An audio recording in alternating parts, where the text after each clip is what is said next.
Cool. So this is Edinburgh Napier Jazz Society. This is our first live interview, which we're recording, which is super fun. Today we have Allan Boughey here, who's been a journalist for over 20 years and has done a lot of interviews with musicians, jazz musicians, been to a lot of conferences. And Press conferences and done interviews. So yeah, do you want to just start by telling us a little bit about your time as a journalist? Yeah, I've never been a full-time music journalist as such, but I've always written about music like on the side. So I've been a news reporter, been a sports reporter, and then up through various management roles. And I've always kind of written about music, had a music column. Some of those columns have been specifically jazz. Some have been more sort of indie music, folk music. Even classical music. I've even had a go at reviewing opera, and I know nothing about that. That's what journalists are like, really. You know, it's all about blagging your way through. So, well, not all journalism is about blagging your way through. I shouldn't say that, really, should I? But a lot of journalism is about convincing your reader or viewer that you know what you're doing. Yeah, it feels like a bit like a musician as well. Yeah. Maybe. Yeah. Yeah, I'd say that definitely resonates a little bit. And so, were you, like, how did you start out as a journalist? Like, what was the motivation to get I went into on that? work experience. In fact, I didn't go on work experience. I had a kind of a summer job doing filing. And in those days, this is like pre-internet. So everything that got filed was done manually. So I was cutting the newspaper up and filing the stories into little brown envelopes that then went into the library. And you know the filing could have been sort of a story about the council or about traffic or accidents or something. And you were filing all this awareness. So I did that on Saturday mornings, and then I did circulation. And I would when I could drive, I would go around the various news agents on a Saturday morning. The paper came out on a Thursday. And then it was just once a week. And then on the Saturday, so you'd go with the top-ups. So you'd give the news agents who'd sold out another 10 copies or something. So I did that for a few years when I was still at school. And then I did some work experience in their actual newsroom, and I thought, I like this. And they offered me a job as a trainee reporter. And that was that, really. Nice. And so, obviously, you're also, you listen to jazz music, and Yeah. I'd say you'd know a fair bit as far as, like, our conversations, but...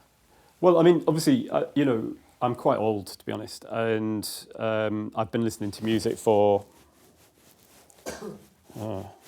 nearly 50 years, to be honest. So my first record that I bought was David Bowie's Ziggy Stardust, not long after it had come out. Do you know what year that came out?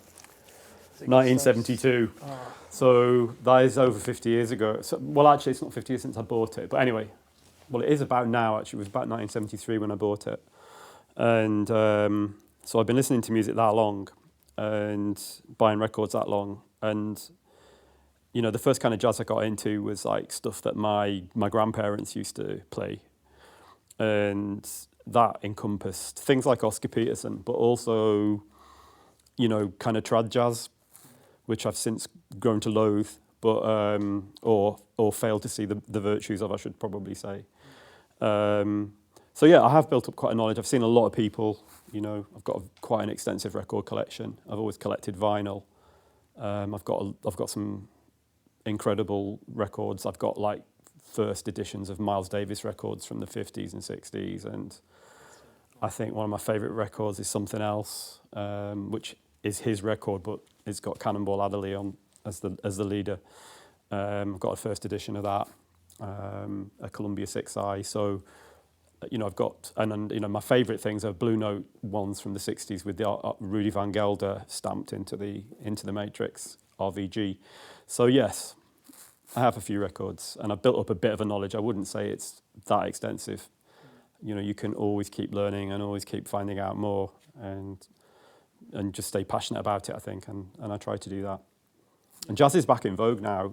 For years it has been a dirty word. It's been literally a 4-letter word. But the London scene, the Glasgow scene, young people liking jazz again, like you guys, which is incredibly amazing to me.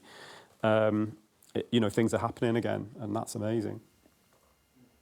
Yeah, are you still going to gigs? Are you still active? My last gig The last gig I went to was Ezra Collective in Glasgow about 2 weeks ago. Oh wow. Okay. Yeah. That was the 15th time I've seen them. Nice. Yeah. The first time I saw them was in Glasgow at the end of 2016 when there were about 10 people there. Wow. So, okay. and Yeah. look at them now. I've got signed copies of all of their records. I've got a signed copy of their first album, which is called Chapter 7. And Femi, the drummer, told me they'd released about 20 copies of it. I've got one of those. So I don't know how much that's worth. I don't see my collection in like pound signs, incidentally, but it is nice to think that you've got something that's, Well, it's important. Yeah, it ages over time as well, and it becomes like worth a lot more. I'm sure some of those first edition Miles Davis albums are probably appreciated quite a bit. Yeah. But yeah. Yeah. Is there what's been your favourite gig? Phew. That's a interesting question. So the first gig I went to see was Black Sabbath in 1976 at Birmingham Odeon. I grew up near Birmingham. My family are Scottish and they moved down there to work in the pits. But so I grew up down there, and so I went to Birmingham. I was about 12, and I'm not sure what my parents were thinking. I'm not even sure I told them I was going there. I went with a couple of mates, and I think we probably said we were just going to the youth club or something, and we got the bus to Birmingham. The only problem with it was that we missed the last train and the last bus, so we had to phone someone's dad to come and get us, which was a bit of a giveaway. But then it was I got the short straw on my dad, so that wasn't great, to be honest. I don't think he's forgiven me yet about that. But that was my first gig, and that was quite eye-opening, as you can probably imagine. Yeah. I mean, they're from Birmingham, so it was a heck of a show, to be honest. Was that like 1976? Yeah, 77. It could have been 77. That Around right, about then. Right at the start, pretty much. Well, I think Paranoid came out in 69 or 70, so they were quite well established then. But punk was just happening, and so that kind of rock music was kind of a bit in decline at that point. But anyway, I went to that. Other memorable gigs. I saw Led Zeppelin in 1978 at Nebworth. Quite young to be at that, and I think I fell asleep during Jimmy Page's violin bow guitar solo. But memorable to be there. I can't remember anything about it. I've seen David Bowie a few times. He's like probably my ultimate hero. I've seen him several times now, and I've got virtually all of his records, even records from the 90s when people were putting out very, very few copies. So I've got complete set of his studio albums. He's also put out box sets. Well, he hasn't, because I've been after his death, but there are these massive box sets, and I've got all of those as well. That collection's is just an amazing collection to have. The first jazz gig I think I went to, when I was working as a reporter, on a paper called the Lichfield Mercury, I went to see Oscar Peterson, and I was kind of blown away by that. It was more like what I thought was, at the time I remember thinking it's classical music, and it was in this cathedral space, which was amazing in its own right, but it was like full of quite old folk. I was about the youngest person there, and I was probably about 18 or something at that point. And I had to go and write about it, and I went to the press conference and stuff, and it was part of a festival. They had this kind of cultural festival on there, and I was kind of just, it took me a while to really understand what on earth it was that was taking place, and to kind of understand the music, because I'd been used to listening to kind of punk, indie, rock, that kind of music, But I kind of delved into it a bit more after that. I got a few of his albums. I also got into things like Count Basie, that my grandparents had got some of his records. And then from there, people like, I've forgotten his name, the greatest jazz musician of all time. That's Kenny G. God, how did you know that? I just love that soprano sax. Duke Ellington. Oh. I'm going to Duke Ellington massively. And so I've got a few of his records. So that kind of stuff. And from there, I met someone. I moved newspapers. I moved up to the northeast of England, and I met a guy called Alistair Robinson who he covered culture for a paper called the Sunderland Echo that I worked for. And we formed great friendship, and we're still friends now, and he was my best man when I got married. But he introduced me to like Pat Metheny, okay. Keith Jarrett, The Other Side. ECM, yes. And that was like, and Miles Davis. And that was incredible, really. And he because he was like a reviewer, he'd get all these CDs would come, and I'd see him getting piles of CDs every day, and I was so jealous. And he's got shelves and shelves of CDs, and I think nowadays, they're only CDs. That's fine, I'll have the records. But he got me into Pat Metheny. Saw Pat Metheny now maybe 6 or 7 times.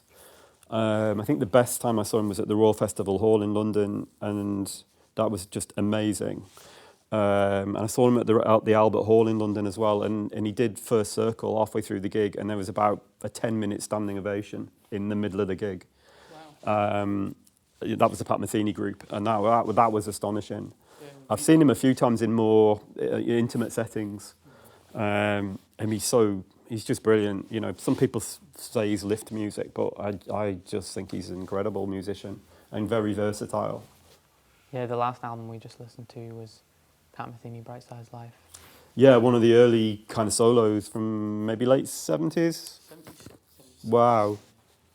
Yeah. Wow. And yes. That was Young Jacko on there as well. Yes, that's right. Yeah.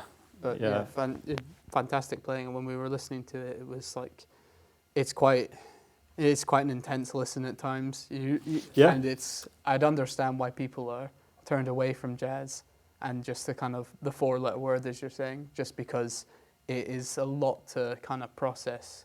Especially if you just skip forward in the album, as you do now on Spotify, and just click on a random song and just click on the wrong place. That's a kind of sad thing. That's a kind of a sad development, really. But anyway, I'm not really in favour of streaming and stuff, and I'm quite an analog sort of person. Yeah, that's something I wanted to ask you about, because I have quite a few vinyl, and I do listen to them, but I predominantly listen on Spotify to music. Mm. But what's your kind of experience with the physical record, and how do you think that listening experience is? Yeah, I mean, I grew up with that, you see. So for me, that's the pure experience of music. And you'd listen to the whole side of a record. You'd listen to the whole record, probably. And the vast majority of records I had were single LPs then. And there'd be 25 minutes of music on a single side, not like nowadays. And, I had some beat-up old equipment, and for Christmas I'd get a better, little stereo or something. And I started off with a dansette. Do you know what a dansette is? It's like a... Sorry. Yeah, it's like a 60s record player. And I think it was purple vinyl. I think it was made by Ferguson or Decca or somebody. And quite a tinny sound, It's like an all-in-one unit, and it's... those Crossley record players nowadays, it was a bit like that. So the equipment got better and better, and that was what I was always aiming for, better and better equipment. I've got a stack of incredible stuff these days. But, that goes hand in hand with having the record itself, the equipment and the joy of twiddling the knobs, but the physical cover, having the lyrics, having the rest of the information about who's produced it and whatever else. You'd pore over those when you were a kid, and you'd talk to your mates about it, you'd swap records. And so that's kind of ingrained in me. That was how I first experienced music. So it's like how when the CD phase came in, it was quite novel in the mid-'80s, and it was great to have CDs. It seemed like the future, it was like the space age has arrived. But actually the experience of the music got more remote, and you got more disconnected from the music, I felt. And reading the CD, notes in a CD is much, it's like, I don't know, a tenth the size of an album sleeve. So that diminished the experience for me. So I kept on buying records, to be honest, but not, most music I got was CDs. But I'd get Bowie, I'd get, Pat Metheny records, Keith Jarrett records when they all came out. But not everyone. So, since then I've been kind of filling in the gaps again. But I do listen to music on Spotify, particularly if it's something that I'm thinking about buying, or, and ahead of an album release these days, you'll get singles or, so-called single tracks being released. So I'll certainly listen to those. I'm a big fan of a band called Everything But the Girl, who are sort of a jazzy, folky outfit, an amazing singer called Tracy Thorn, and they've just got a new record coming out, and they've been releasing tracks bit by bit. So I've been listening to that.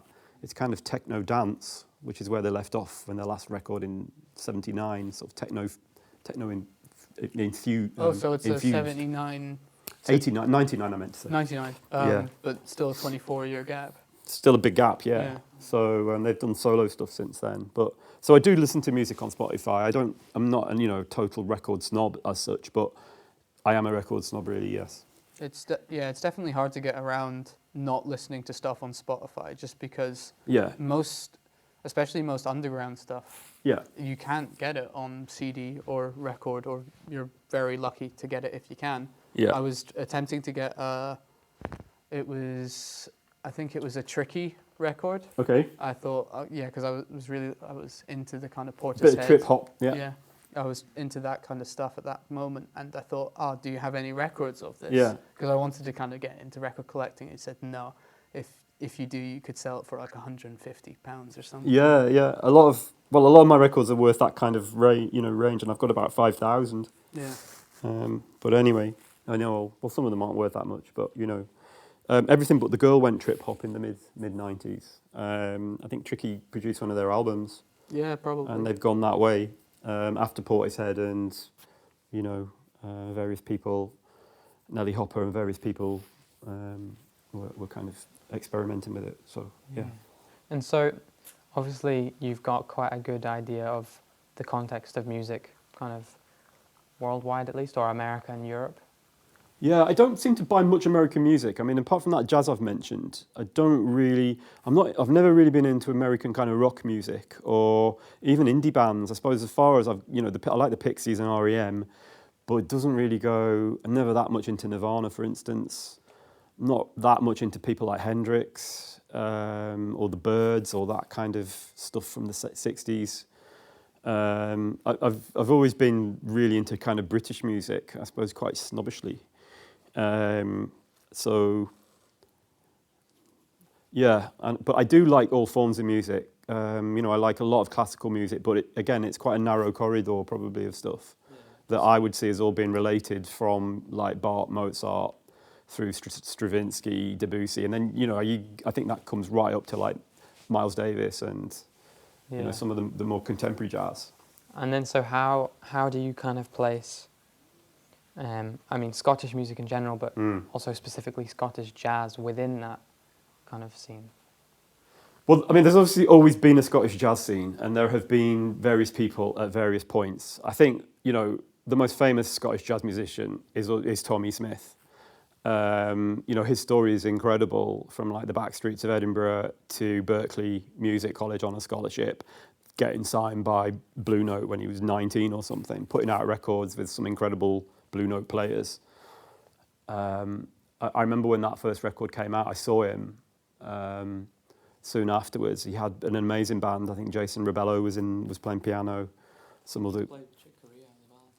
Yes, yeah, and I mean now he runs the jazz course over in Glasgow, and that single-handedly for me anyway has got the Glasgow jazz scene growing. I love Fergus McCready, and I love Fergus McCready, to try and answer your question, because he blends like traditional Scottish music, which I also massively love, because I'm almost like an expat. I was born down south, like the diaspora. Sort of Scottish culture and Scottish music particularly means incredible amount to me. I don't take the fact that I'm Scottish lightly at all. It's like something I'm constantly trying to reaffirm. So music by bands like Lau, for instance, Corinne Polwart, that kind of traditional Scottish folk music, but in a contemporary setting, is really important to me. But then when you hear Fergus McCready takes it and then puts it into kind of a jazz context, that's like, wow, well, that's something incredibly amazing. And the fact that he's getting properly recognised now, in the UK at the minute, but it'll go more global. I think that's phenomenal. So as a champion of Scottish music, that's incredible. Scotland has always put out some amazing music, Jerry Rafferty, John Martin back in the 70s, for instance. It's always been folk tinged. But then you've got the punk bands like Skids and Big Country, and I don't like Texas, but I mean they've been very successful. But then I like kind of the punk bands like Orange Juice as well. That kind of strand of stuff. So Scottish music's really, really important to me. So, but Fergus McCready is doing something that no one else has done. So that's a massive milestone. Well, when you were talking about trad jazz that your grandparents listened to, Yeah. Which folk did in those days, to be honest. It was quite popular, you know, like Kenny Ball, and I could name some other names, Humphrey Littleton. But anyway, okay. Who the hell are they? Yeah, because when you said that, I started thinking of Fergus and like trad jazz in Scotland. Is that not exactly what you meant? Thing like bebop, trad, is that what you mean? Trad jazz, New Orleans jazz. So it's kind of the traditional jazz. Yeah, trad, Yeah. trad jazz. Yeah, not bebop or that strand of music. Which I don't know. You know how jazz came about and how it moved north and went to Chicago from New Orleans and stuff. So it's the New Orleans sound that's that pure Dixieland. sound. Dixieland, yeah. That's the stuff, and that was very, very popular in like the UK in the sort of 50s and 60s, and there were you know, it was in the charts. People like Kenny Ball and so on. And I grew up really hating that. You know, I didn't like it because it was on our record player quite a lot, our stereogram, on, you know, quite a lot. Massive sideboard with a record player in it, you know the thing, made out of teak or something, and some very endangered wood. So that's the kind of music I meant, and I've still got this kind of, you know, and I've been to quite a few kind of trad jazz gigs as well, and just not my cup of tea, to be honest. So when I first heard people like Oscar Peterson, you know, and then Pat Metheny and Jarrett, it was like, wow, this is something totally different. I mean, Opie, he has like roots in his trad jazz. Yes, all jazz has roots there. Well, yeah, it's true, but I find his quite prominent, but I guess he does freshen it. Well, people who are still working in New Orleans, like Trombone Shorty or someone, you know, they've got that sound very much in the music, but it is a contemporary version of it. So it's kind of, God, I hate to say this, but it sounds more acceptable to me. Who am I to say that? How pretentious? But anyway, you know, yeah. So people are always trying to move things forward. Trad jazz has stayed kind of the same. People like Trombone Shorty come along and they try and do something different with it. Yeah. And that's exciting for me. You know, that's what Fergus is doing with Scottish music and jazz. He's melding it together like that. It's incredible. You know, I love innovation like that. It's definitely something that I feel like I'm kind of lacking at. I play standards and maybe a couple of newer jazz tunes, but then it's kind of you can definitely get stuck in a rut even listening or playing. Yeah, I think you've got to be always. I mean, jazz. I've heard a lot of jazz musicians say this about taking things forward, you know, and I think that's really important. You can't let something just be static. You know, it's already preserved on record. People like Kenny Ball or whoever, you know, musicians today do something new with it. I think. Yeah, no, I definitely agree with that. We were listening to Corto Alto, which has got Fergus McCready on it. It has got got everybody on it. Yeah, I love them. I think they're great. I think here Liam Shorthall. I think he's doing a great job. Yeah. So this is something I wanted to ask you. So over the course of this weekend, I'm going to be interviewing Liam Shorthall. Excellent. And a few others.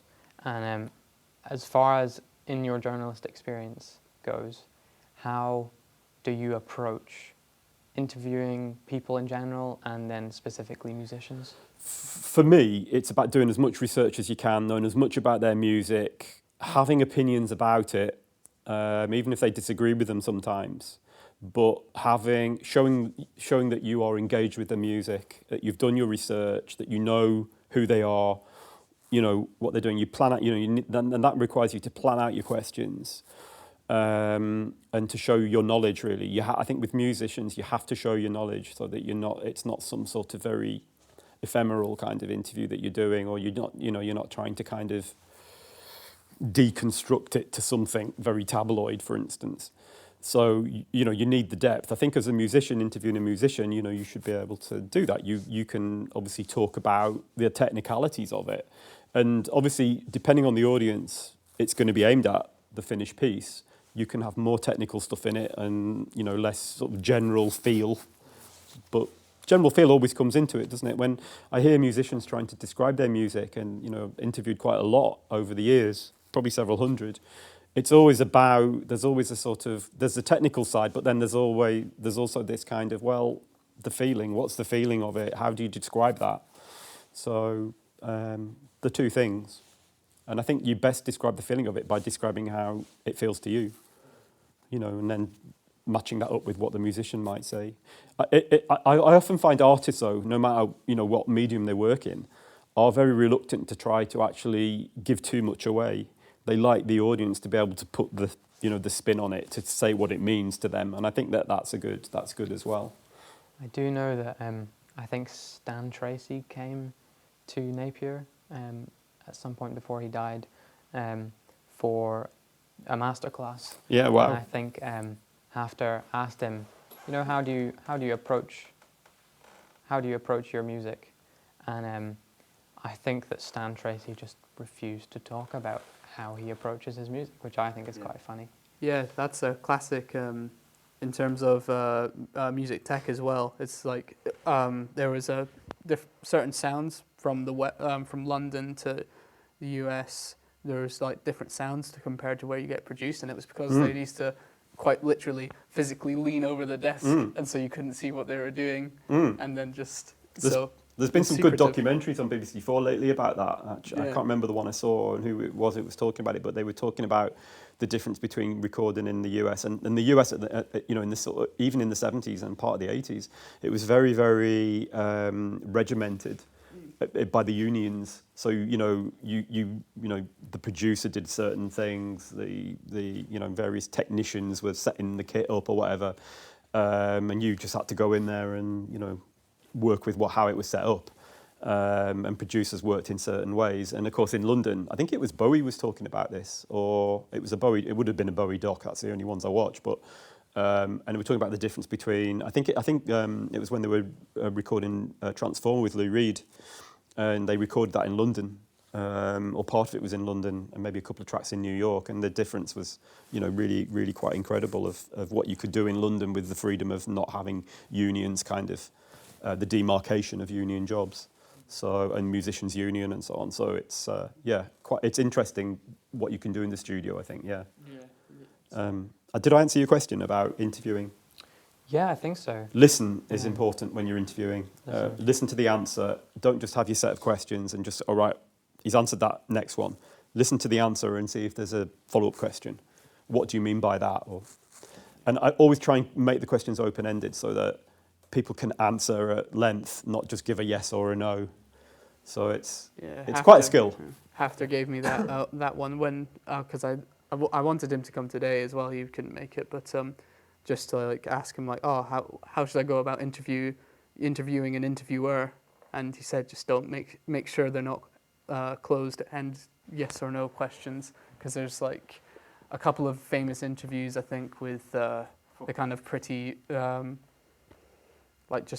of the earlier punk bands of just giving yes or no. Kind of, I don't want to answer that questions. I've done lots of interviews, and I think the most memorable interview I did was with a band called Susie and the Banshees, and that was Susie Sue, who was one of the people on that original TV show with the Sex Pistols when the F word was used on TV for the first time. Bill Grundy. Yeah. She was one of the people at the background. So she formed Susie and the Banshees, who are literally one of my favourite bands. And this particular time, the guitarist in Susie and the Banshees was a guy called John McGeoch, and I'm not sure if you've heard of him. For me, he's the best guitarist that has ever lived. He's from Greenock, and he was in various bands. He was in Magazine and a few other kind of... he invented the punk guitar sound for me.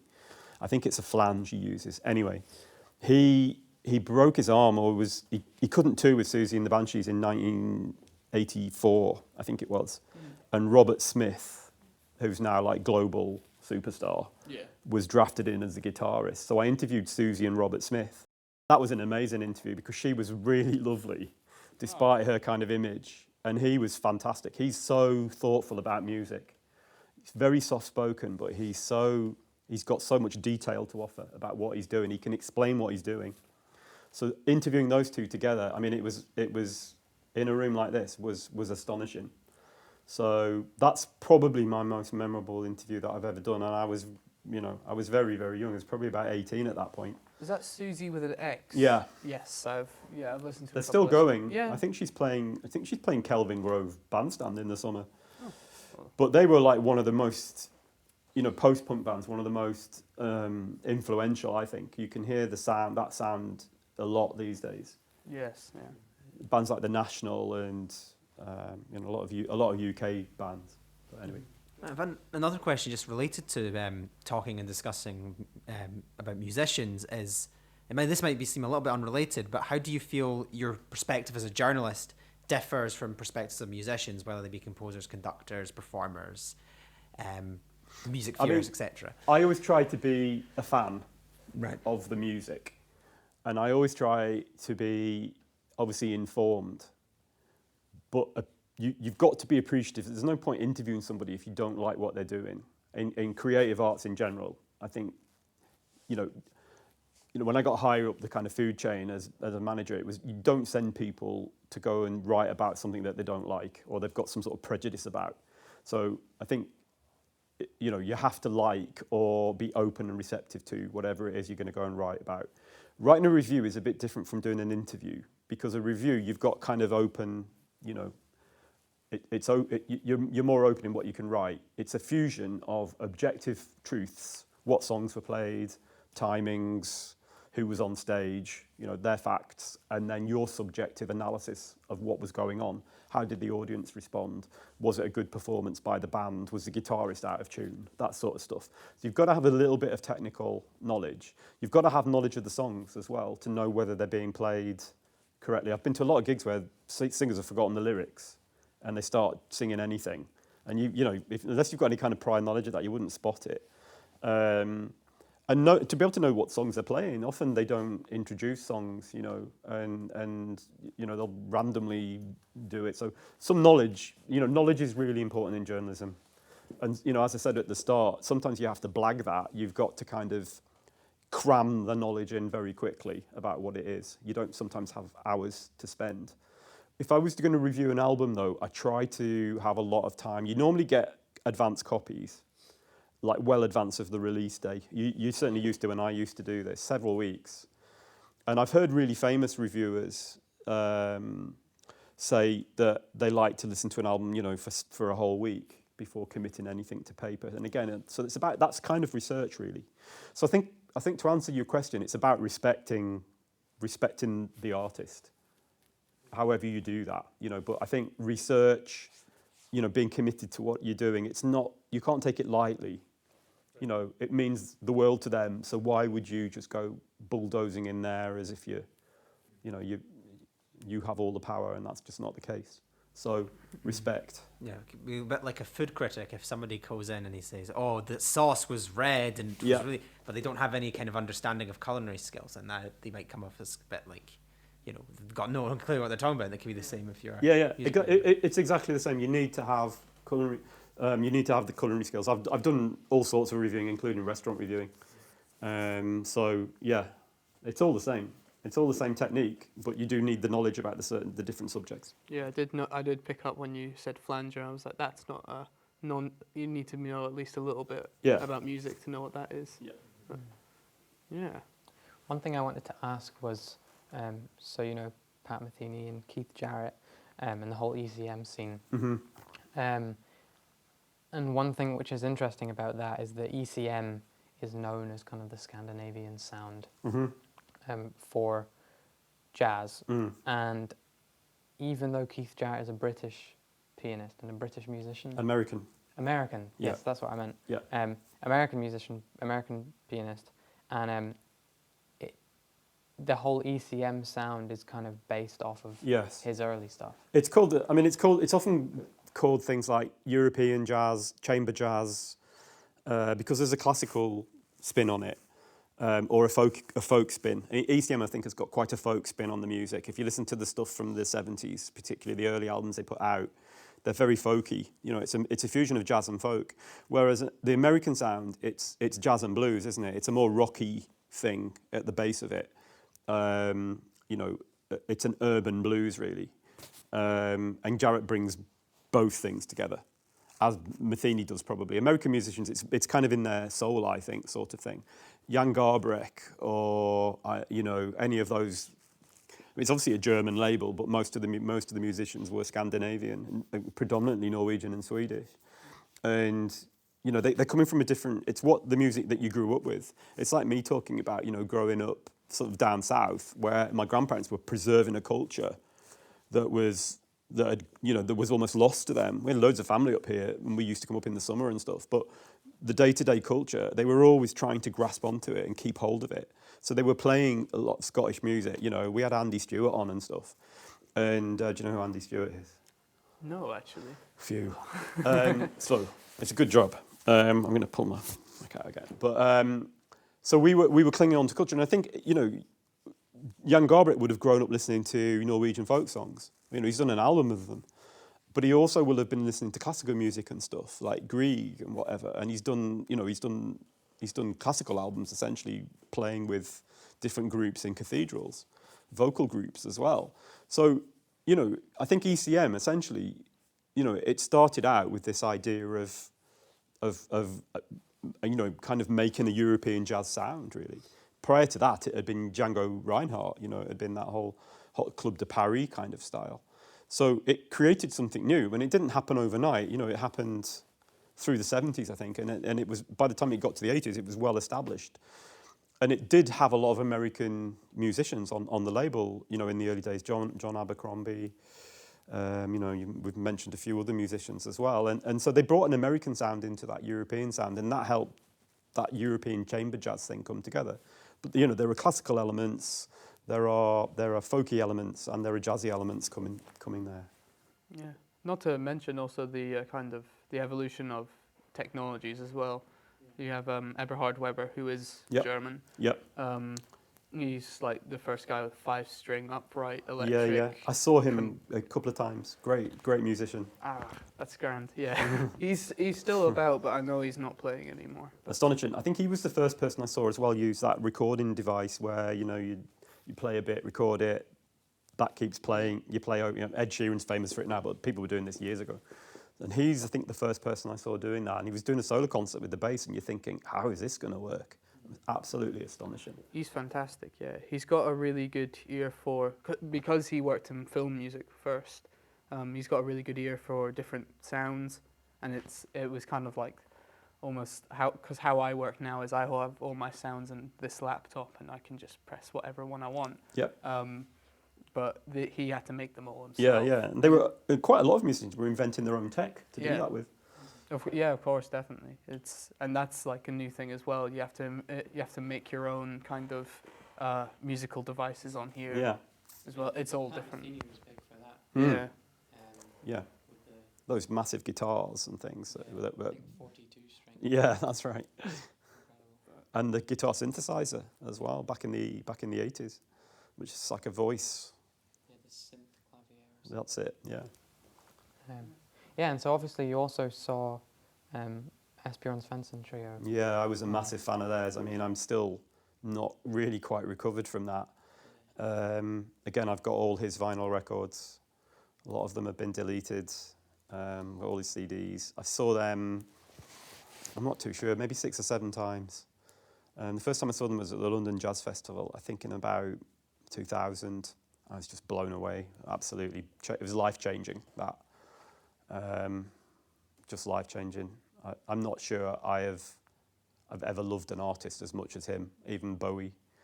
That music just means so much to me, and that it was so, like tragically taken away, like it was, is I still really upset about, to be honest. And I will, might burst into tears at any minute now.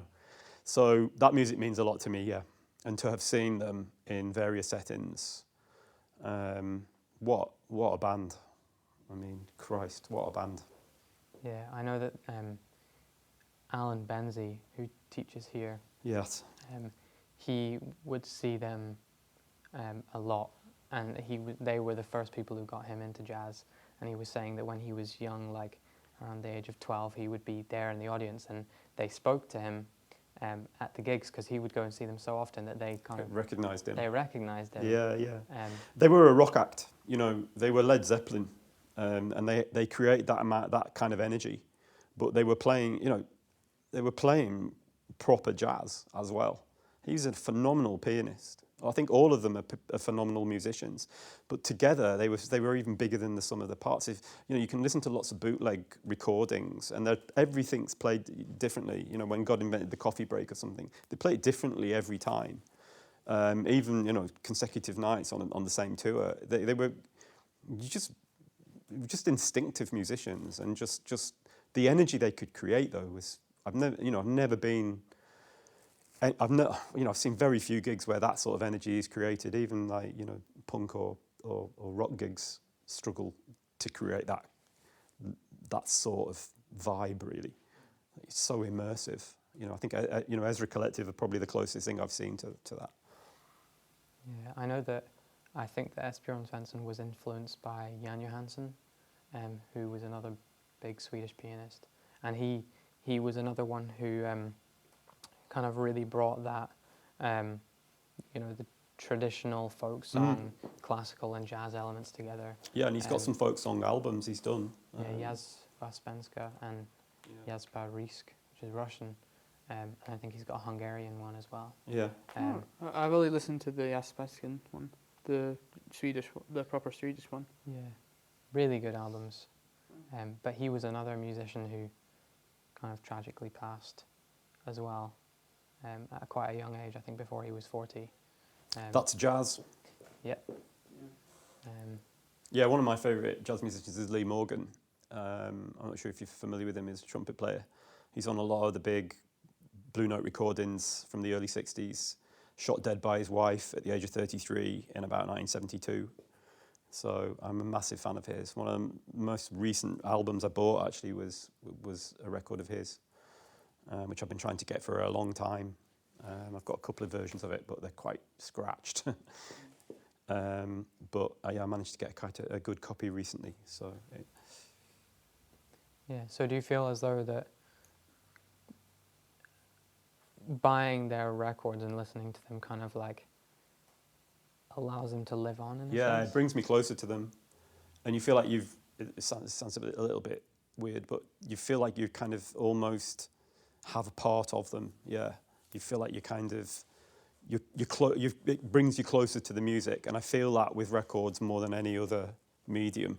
If I'm listening to a download, it won't move me in the same way. If I've got a CD on, likewise, or if I'm listening to, you know, something even worse, like streaming on Amazon. Amazon, please play. Does anyone say please to Amazon? What's it called? Alexa, play, you know, Pat Metheny. God, that's just about the worst music experience you could imagine. It'll play the wrong tracks. It'll play, you know, something really that you don't like. Not that I dislike anything of his, but anyway, you know what I mean.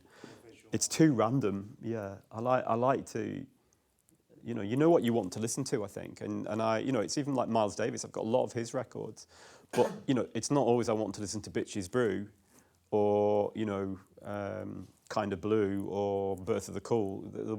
It's so varied. It's such an incredible sweep across all sorts of genres, really. That there are certain bits of it you want. So it's like, you know, I wouldn't say play Bowie, you know, because you could get anything. I want specifics, I suppose. Yeah, I mean, I guess you can say play this album, but it's not quite the same. It's kind of the crutch with merchandise as well. It's like, I think that's what a lot of bands nowadays, they kind of use this kind of, oh, you're closer to us now. Well, in sometimes quite a cynical way. Femi always says that at Ezra gigs. You know, it'll be like, great for buying our records, but and he often says things like, you know, we funded the making of this album through T-shirt sales. So I always get a T-shirt when I go to a gig. I've got quite a few of theirs. So, yeah, you're right. Yeah, I think the merch is an overlooked thing. I mean, I wouldn't go to a gig at the Hydro and buy a T-shirt, probably. I know people who would. They can look after themselves at that level. Yeah. They can fill the Hydro. Yeah, it's definitely... something to be said about that. But yeah, I feel it's quite tragic because for me as a musician, I don't like thinking about my image or myself. I just rather have the music be the music, and then people can enjoy it or they can not enjoy it, and then that's it. And I don't need to focus on this image selling like their face on a t-shirt or whatever, that nonsense. You can just, you know. I think you have to have a bit of that business acumen these days in order to survive. I think it's probably a very tough world post-COVID for musicians. And I think you have to have a real get up and go attitude now. You've got to kind of sell yourself. No one's going to come looking for you. And to try and make money, I think, you know, you have to kind of explore all the routes. If you don't, as a musician, you're going to end up teaching or doing something else. That's my view. I don't know. well, That's true. yeah, I guess you could do a bit of both. I know because Hafter has done like some weird and wacky albums. I'm not sure if he showed you the I've the got Chinese Cookie album. Yeah, I've got most of his stuff, and Oh. you know, some of it is quite poppy jazz, Yeah. and then some of it is, you know, with the found sounds type of stuff. Like his latest one with Conrad is very, you know, very minimalist and quite sort of spooky, really. Yeah, I quite like that. which we will be Next week. listening to next week with Hafter and Conrad, I think. Oh, so. excellent. Yeah. That should be really good. I shall listen out for that. Yeah, I wanted to ask about, so obviously you've still been working as a music journalist, Yeah. and what's kind of your perspective of the industry before and after COVID? That's a good question. I mean, it's still just getting going, really. The gig scene is certainly just getting going. I don't think it's back to what it was. There's a lot of venues closed, and ticket prices are more expensive. I mean, at the top end, I'm going to a few gigs this summer, like festivals and things. And, you know, if you want to go and see a name now, you know, someone who's like A-list or whatever, you're talking about a couple of £100 probably. So if you want a couple of tickets, you know, it's quite expensive. I'm going to see Jamiroquai, who I haven't seen for a long time. I love them, with my son who's 20, who they're his favourite band. We brought him up well. And they're playing at a festival at Lytham St Anne's, which is basically Blackpool, so we've got to go there, which is going to be interesting. But I think it's the only British gig they're doing. The tickets for that were only about £60, which I thought was amazing.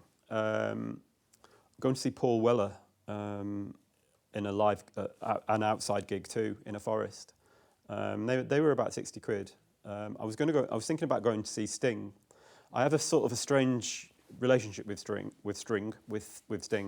in that I love his jazzy stuff, and he plays with Branford Marsalis and Jack DeJohnette and whoever, and then he'll do his like punky stuff.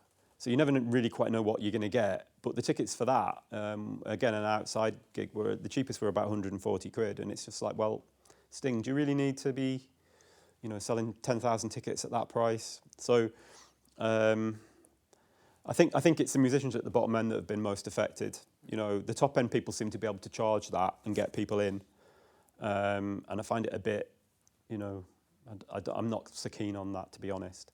I think Ezra Collective were about £20, and you know, I like gigs at that level as well, where it's going to be more intimate. I mean, their venues have got bigger and bigger and bigger. I think it's about 3,000, the one in Glasgow the other week, which is great. I mean, delighted for them.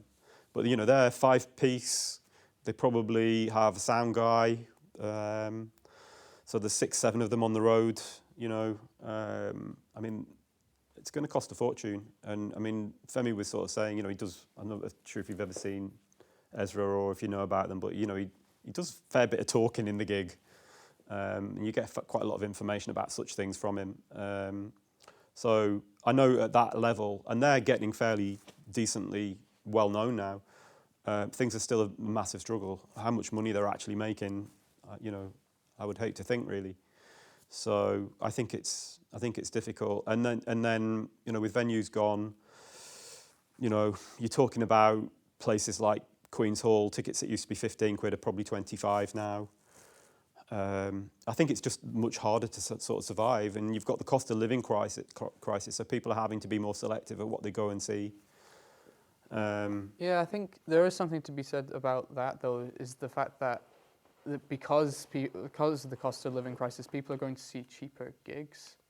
I've noticed, like, Maybe, yeah. there's like quite a few people going just to like, because they always sell out now, like all these places like Sneaky Pete's and stuff. Yeah, and that's tiny, but atmospheric. Yeah, Yeah.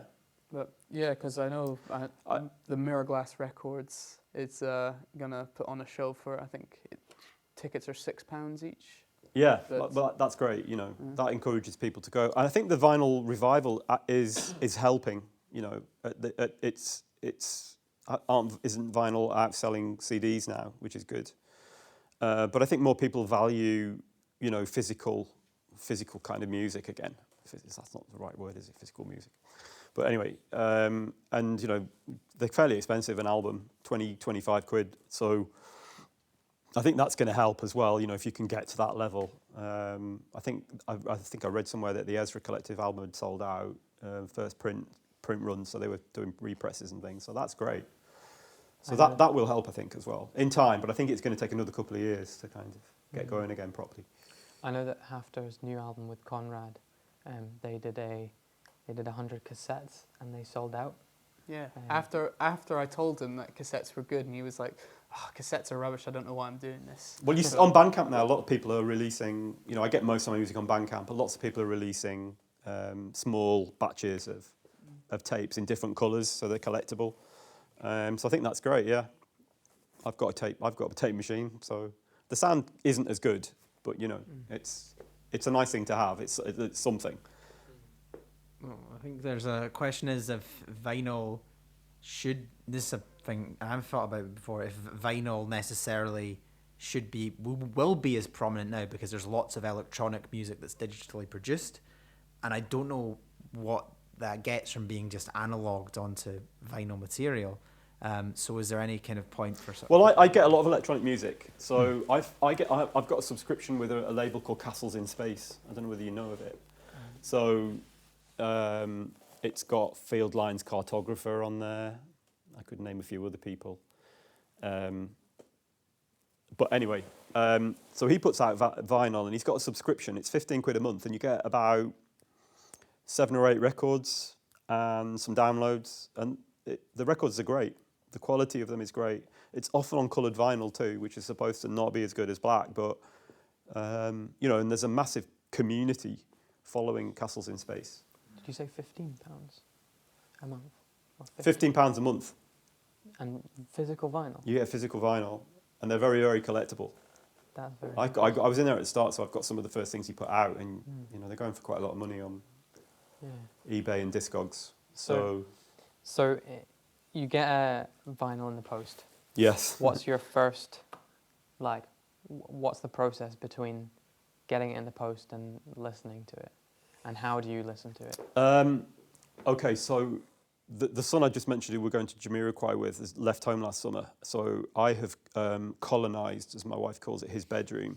And that's now my little music listening room.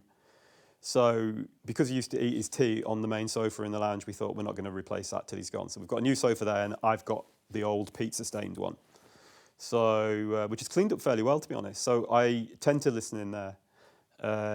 I've got 3 turntables in the house. I've got one in the bedroom. So I've got my own bedroom too. I've got the listening room, and then I've got a setup in what's essentially our kind of kitchen, dining room, you know, open plan thing at the back. So I've got 3 turntables. My family live elsewhere as well, so I commute back and forth. So I've got a flat here, and I've got 2 turntables in that, and another 1,000 records, some of which are duplicated from. So the listening experience depends where I am, but it will normally involve, getting it on the turntable, giving it a really good clean, and then just listening to it with the album. Might have my laptop and be doing a bit of research as well on the artist, or familiarising myself with past stuff. I might even be playing bits from other albums on Spotify on my phone. So it's a multi-perspective experience. It will be the record at the heart of it, and I'll be listening to it, but I'll be doing other things as well. Yeah. Has that answered the question? Yeah, definitely. And going a tiny bit deeper. Cup of tea, a nice Yeah. drink. Yeah. Going a tiny bit Probably deeper. fall asleep. I've just put, I have around over 100 vinyl at the moment, and I've put protective sleeves over them. Yeah, I love and those. Anti-static Yes. sleeves inside them. Yes, But yeah. how do you feel over the years, what's the kind of like the actual physical quality of things you get? Yeah, a lot of vinyl, like the earliest vinyl I've got is on something like 80 gram. It's almost like very flimsy stuff, because the thinking back then, a lot of the ECM is on very, very low grade. Well, it seems to be quite low grade. The sound's pretty good though on some of those Jarrett albums, but so a lot of those albums are they don't match up to now. The covers are quite they're not as good. The cardboard, they've often just got a white paper inside, so you have to put an anti-static sleeve on them. All my records are inside plastic sleeves, like the UP, the PVC ones, not the UP. So not just the polythene ones, but proper thick plastic. And I tend to go for the straight edges as opposed to the orange peel. And I quite like the black covers inside as opposed to white ones, anti-static. So those are just for I'm buying hundreds of those on block usually from one particular guy I get them from, who's in Derbyshire, I think. You used to be able to get them from Unknown Pleasures, which was a record shop on the Royal Mile, but that's shut in COVID, unfortunately. So I have to order them online now. What was the question? The actual physical quality of them over the years. So the physical quality of records these days is better. So you get at the top end you'll get the 180 gram stuff. I'm not sure whether I should admit to this. Okay, I'm going to. So U2 have just done this new. I'm not a U2 fan really in any shape or form. I like one of their songs. I think in their 40-year career, but I was quite a fan of theirs when they first came out, when they were a little punk band. But anyway, so last week I decided I'd buy the vinyl deluxe version of this. Do you know what it's? Songs of Surrender that's just come out. It's reimagining. It's 95 quid. Really? In a very weak moment, I went to Asai and bought that, and it's shockingly heavy. It's probably a kilogram. It's got the 4 records. I don't know. They must be at least 180, probably higher. The cardboard, it's in a box, and then the cardboard sleeves are really thick, and it's got like some booklets and things. It's the heaviest record I think I've ever felt. That's like 4 albums. So the quality of the records is definitely improving. It's all audio, for what's called audiophile quality these days. But when I put on stuff from the 70s and kind of compare it, even though the vinyl is much more flimsy, the sound by and large is as good. You get much more static these days on records. It can take several plays before you get rid of the static, the hiss, and the crackles and the pops and things. Whereas the 70s stuff obviously doesn't have that. It's long gone. So the static is an issue these days. And I also find that sometimes they're not that good. There's little glitches in the vinyl and things. I've taken a couple of things back. The Arcade Fire album that came out last year, I had to take back. So yeah. I know records struggle with bass because obviously how they're made is that they're made with the grooves, and the wider the grooves is the more bass. And because songs nowadays as well have more bass, like sub-octaves. And that's why they don't put as much on the record, I think. You're liable to get about 18 minutes of music. Oh, wow. As opposed to 24 minutes of music, Sometimes they're less than that. You'll get a 50 or a 48 or 50-minute album on 4 discs, on 4 sides of 2 discs now. So that's why. So it should help with the sound. Yeah. I know they've started implementing more EQ features, but there is always the issue with that, is that you distort what the original sound was meant to be. I mean, all my equipment's old analog stuff. Oh. So it's old amps. I like a brand called NAD, which is a British-made. Everything I've got on my main system is NAD, apart from I've got a Technics deck. Yeah. But I've got all sorts of different decks. I've got a Torrens German belt-driven deck. I've got a Linson deck, which is about the best you can get, I think, from Glasgow. The Technics is amazing, and I always have magnetic coil cartridges as opposed to moving magnet ones. Yeah, my one's just a flimsy. It's not the solid one; it's the spring one of those spring ones, which are absolutely dreadful, because if you get a cheap vinyl on it, it doesn't play.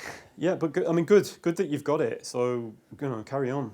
Great. I mean, on eBay you can get a decent system of second-hand items for about 200 quid nowadays. Yeah. I mean, my one was like, I think it was just 70, I think. Like it was I mean, a project deck or a Riga deck, you can get for about 100 quid. They'd be about 250 new. You can get a good analog amp, a Technics amp, or maybe not a Technics amp, maybe a Marantz amp, for about 80, and then a couple of like Mission speakers or Wharfdale speakers or something for maybe 50 quid. So it's very doable at a decent, I think, a reasonable reasonable cost. Okay. I mean, the cartridges I buy are sort of 600 quid. That's just for the needle. So I've got more money than sense, or maybe no sense. Are some listening experiences, though, can sometimes be limited by vinyl? It'd be great for lots of things, but if I was to put on, let's say, a Morton Feldman piece, who's this composer who wrote music that was like hours long, you can't fit that on the vinyl. Yeah, you're right. So. I mean, I'm of an age where we have dinner parties and we have our friends around, and you don't want to keep getting up for records. So when we're having a few drinks and nibbles at the start, I'll put a record on. People will say, "What have you got lately?" and stuff. And so I'll maybe put a record on, but after that we'll probably go to Spotify, because you don't want to constantly be doing that. Sometimes, we have boozy parties in the garden in the summer, and likewise, it'll come to a bit where we have the dancing starts, and then, it'll be back to the chic records from the 70s. But mostly, you're right, there are occasions when you want the music to be a bit more just to fit in with your lifestyle more, So, and obviously if I'm in the car, obviously I've got a record player in the car. What film is that where they've got a record player in the car and they put Bohemian Rhapsody on? Oh, that's... Is it? Wayne's World. I think it's Wayne's World, yeah. That's it. That's excellent. But yeah, so I just play, streaming music in the car as well. So you're right. You have to pick and choose. Yep. And it's like Sonny was saying, when you get a new record, I think it's nice to properly listen to it and settle in. But I'm liable to be doing other things while I'm doing that these days as well. It's probably why a lot of the classical music is now the CD basis, particularly a lot of the modern stuff. I was putting on music for 18 musicians, which is just like an hour movement total. I think this one was about 50 minutes of recording, and it's like that's like a constant thing going through. And if it just like stopped in the middle of a vinyl, I have a recording that it does just that. Is it really annoying? It's quite a famous recording of it from about the mid 70s. Right. And it was done, I think it was done in London actually, but that does exactly that. Mm-hmm. It is a bit weird that. Yeah. You're right. Yeah. I mean, for classical music pieces, for instance, yeah, records aren't the best. Mm-hmm. Yeah.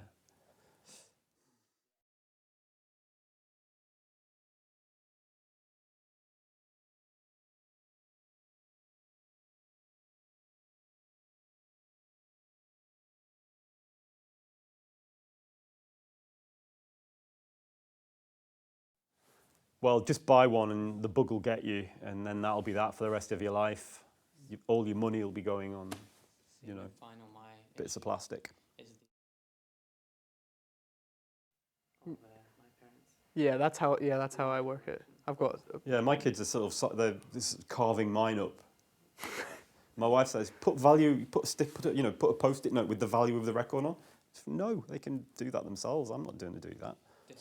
It's like, die now so we can have your records. And then, Discogs it. No, it's my life's work. I haven't achieved anything else in my life apart from buying some records. So. Well, and I think interviewing many a musician is a pretty big... good memories. I think it's a good achievement. It's a job, So when it's a job, you have a kind of different perspective on it. So, kind of wrapping up here, what are you looking forward to in the next kind of decade of music? Staying alive would be good. Not the Bee Gees version. I'm getting at an age where every year is a bonus. What am I looking forward to? More records getting re-released, particularly stuff from like the 90s and early 2000s that were never on record. I got the other day. Do you know what Dinked is? Dinked's a version of a vinyl that put out by some independent record shops, including Assai here in Monorail in Glasgow, and they're all over the UK. There's about 20 shops, and they put out special editions of records. A lot of them are very new, but they're re-releasing classic stuff. So yesterday last Friday they released it. Do you know who Craig Armstrong is? It's probably Scotland's most famous composer. Well, he does film music. So he did Baz Luhrmann's Romeo and Juliet. He did the music for Love Actually. Oh, yeah, fantastic, yeah. Plunkett and Maclean, very famously, which is a highwayman. So he writes soundtrack music, and they've just put out one of his albums on vinyl for the first time as a Dinked version. So I got hold of that. That's great.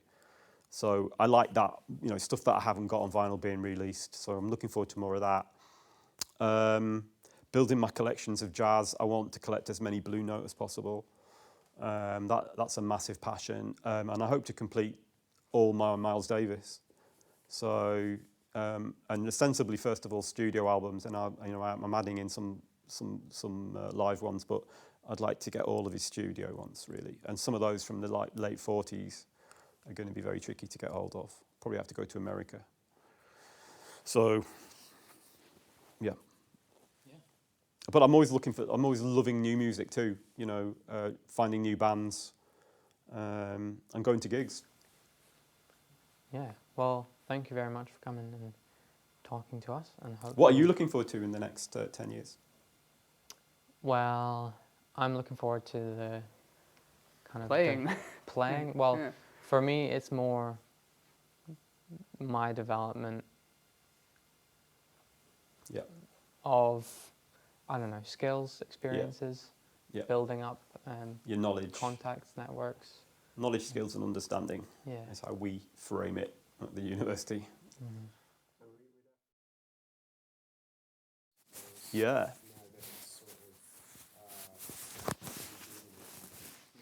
Well, I mean, it's a thing for the first time, to be honest. There's been Scottish musicians, and I'm not sure there's ever been a Scottish jazz scene before, that you could say there's 7, 8, 9, 10 acts that are all part of a scene. That's what I think there's a scene, and I'm not sure there's been a scene before. There's certainly been a lot of good Scottish musicians have tended to go to London. There were a few who've hung about. People like Tommy Smith went to America. But there is a Scottish jazz scene now. And, whatever happens to Fergus McCready, I'm sure he'll carry on living in Scotland. Why wouldn't he? And so that's new, I think. But you're right, to see that develop, I think, I should have said that. I'm really looking forward to that, because for us to have our own jazz scene now and a new form of music emerging that Fergus McCready is championing, I think that's incredibly exciting. That will inspire, the next generation, and people will go somewhere else with it. And you'll see, more hybrid kind of musical forms, I think, emerging. But to use Scottish traditional music like he is, I think is great. Or like the essence of it. He's not exactly doing reworking of Donald Wears Your Trousers, is he? But it was definitely that was the foundation point of Scandinavian jazz. Yeah. And so good point. I hadn't connected that, but you're absolutely right. The start of something new. Yeah. Hopefully we get to see the start of it as well. Yeah. Well, we need a proper Scottish jazz label. Mm-hmm. There are some good labels in Scotland. Last Night from Glasgow, for instance. Vera Foxma here, which is an electronic label. Do you know that, Vera Foxma? No. And obviously, Athens of the North, which puts out some sort of jazz, like Andrew Vasilich. Do you know him? No. Check out him. He's brilliant. I know there was Hep Records.